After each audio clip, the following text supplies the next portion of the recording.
റോഷിപാൽ, പരാതി പോലീസ് മേധാവിക്ക് KPCC president കൈമാറിയിട്ട് ഇപ്പോൾ ഏകദേശം 15 മിനിറ്റോളം സമയമാവുകയാണ്.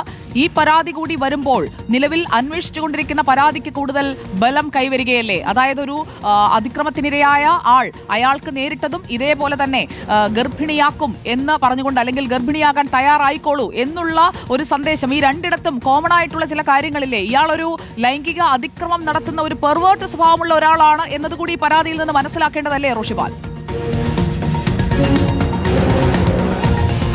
സുജി, അങ്ങനെയാണ്. ക്രൂരമായ ബലാത്സംഗമാണ്. ശരീരത്ത് നിരവധി മുറിവുകളുണ്ടായി.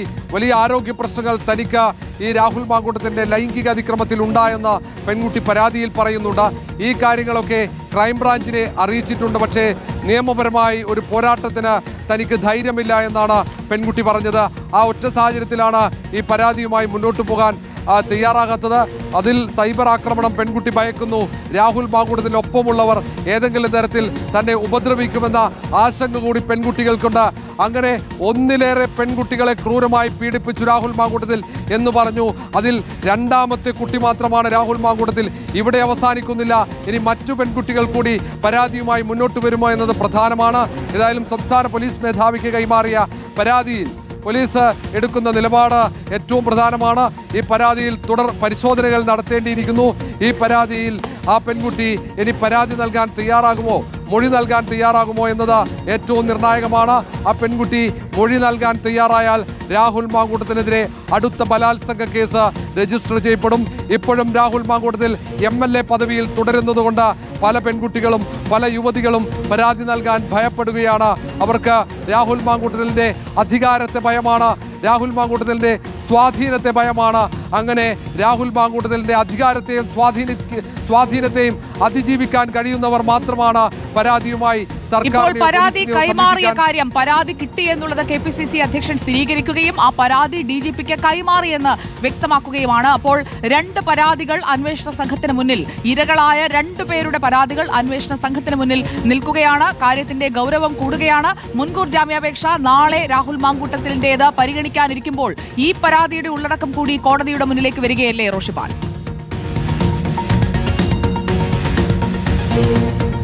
സുജയ, അങ്ങനെ തന്നെയാണ്. നാളെ രാഹുൽ മാങ്കൂട്ടത്തിന്റെ മുൻകൂർ ജാമ്യാപേക്ഷ തിരുവനന്തപുരത്ത് ജില്ലാ പ്രിൻസിപ്പൽ സെഷൻസ് കോടതി പരിഗണിക്കുന്നു.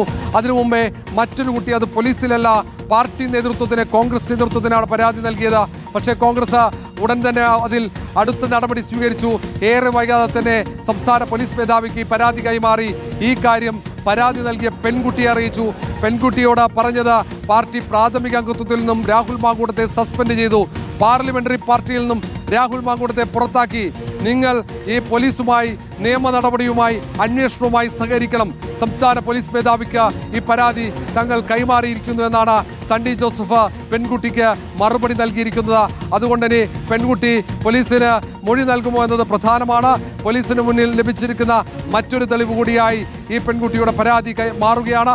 അതിക്രൂരമായ രീതിയിൽ ബലാത്സംഗത്തിന് ഇരയായെന്നാണ് 23-കാരിയായ പെൺകുട്ടി പറയുന്നത്. താൻ കേരളത്തിന് പുറത്താണ് താമസിക്കുന്നത്, തനിക്ക് ഭയമാണ്. കാരണം ഫെനി നൈനാനും രാഹുൽ മാങ്കൂട്ടത്തിലും ചേർന്നാണ് തന്നെ ഹോം സ്റ്റേയിലേക്ക് എത്തിച്ചത്. തന്ത്രപരമായ നീക്കത്തിൽ പെൺകുട്ടി, അത് ഒരു ചതിക്കുഴി പെൺകുട്ടിക്ക് ബോധ്യമായിരുന്നില്ല.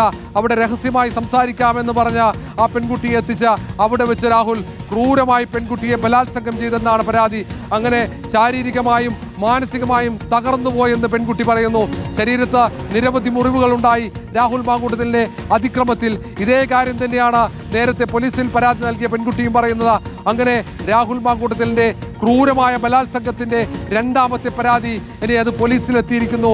പോലീസിന്റെ നീക്കം നിർണായകമാണ്. ഇപ്പോഴും MLA പദവിയിൽ തുടരുന്ന രാഹുൽ മാങ്കൂട്ടത്തിൽ തന്റെ അധികാരവും സ്വാധീനവും ഉപയോഗിച്ച് ഒളിവിൽ കഴിയുന്നു. ഓരോ സ്ഥലങ്ങൾ മാറി മാറി ഒളിവിൽ സഞ്ചരിക്കുകയാണ് രാഹുൽ മാങ്കൂട്ടത്തിൽ. പോലീസിന് എത്രയും പെട്ടെന്ന് രാഹുലിനെ പിടികൂടാൻ കഴിഞ്ഞില്ലെങ്കിൽ തെളിവുകൾ നശിപ്പിക്കപ്പെടാൻ സാധ്യത, സാക്ഷികളെ ഭീഷണിപ്പെടുത്താൻ സാധ്യത, അങ്ങനെ ഒട്ടേറെ കാര്യങ്ങളുണ്ട്.